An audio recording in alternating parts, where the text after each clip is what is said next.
Bonjour, bienvenue dans cette nouvelle vidéo et la phrase qui m'a touché pendant ce séjour, c'est David dans le psaume 23 qui dit que la grâce et le bonheur m'accompagnent tous les jours de ma vie. Alors on pourrait dire, eh bien David, il a fait quand même certaines bêtises dans sa vie, il a eu une relation adultère, il a organisé un crime, et donc il aurait pu se lamenter, etc. Mais non, il s'est repenti et il a redémarré sa vie avec Dieu. Et Dieu d'ailleurs l'a considéré comme juste, et il dit que la grâce et le bonheur l'accompagnent tous les jours de la vie, et il vit donc vraiment dans cette mentalité que la grâce de Dieu est pour lui. Et pourquoi il vit ça? Parce qu'il a compris que nous sommes enfants de Dieu et que donc la grâce de Dieu, eh bien, elle nous est donnée.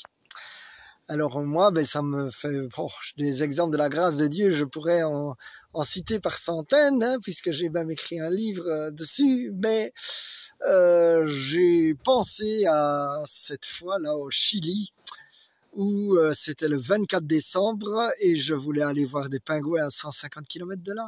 Le dernier bus qui quittait Cocao était à 13h en principe, et ma sœur ne voulait pas en démordre, elle voulait profiter de Cocao, c'est-à-dire de l'endroit où nous étions, et tant pis pour les pingouins.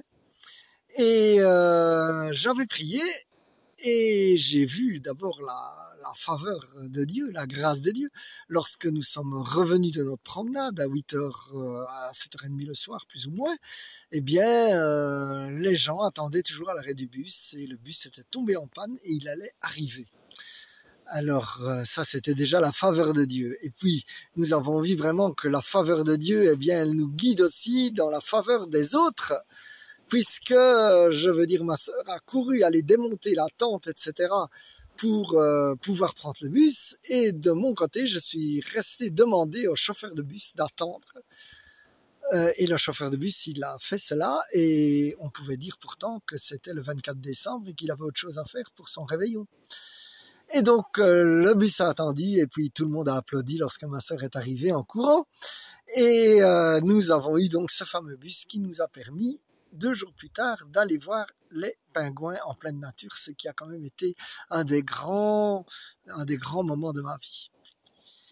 Alors la faveur de Dieu, eh bien nous la voyons. Joseph trouva grâce aux yeux de l'Éternel. Hein, donc là aussi, c'est la grâce, c'est le même mot que faveur. Et donc on pourrait dire, c'est pas pour ça qu'il n'a pas eu des épreuves et des ennuis. Mais il a trouvé grâce et en fin de compte, je veux dire, avec la grâce, eh bien, il a réussi quand même à avoir une excellente position. Et il avait aussi la mentalité, celle que Dieu aime, qui est cette mentalité notamment d'avoir pardonné à ses frères. Alors mon frère, ma sœur, je voudrais te dire que peut-être que tu es dans des tas de difficultés, mais que l'esprit, que tu as trouvé grâce aux yeux de l'Éternel, et que l'esprit de grâce, eh bien, il est pour toi. Alors, dans le nom de Jésus, je prie maintenant que la faveur de Dieu s'ouvre, que le ciel s'ouvre sur toi, que la faveur de Dieu descende et vienne jusqu'à toi et que tu puisses l'accueillir dans la joie. Amen, amen, amen. Sois béni.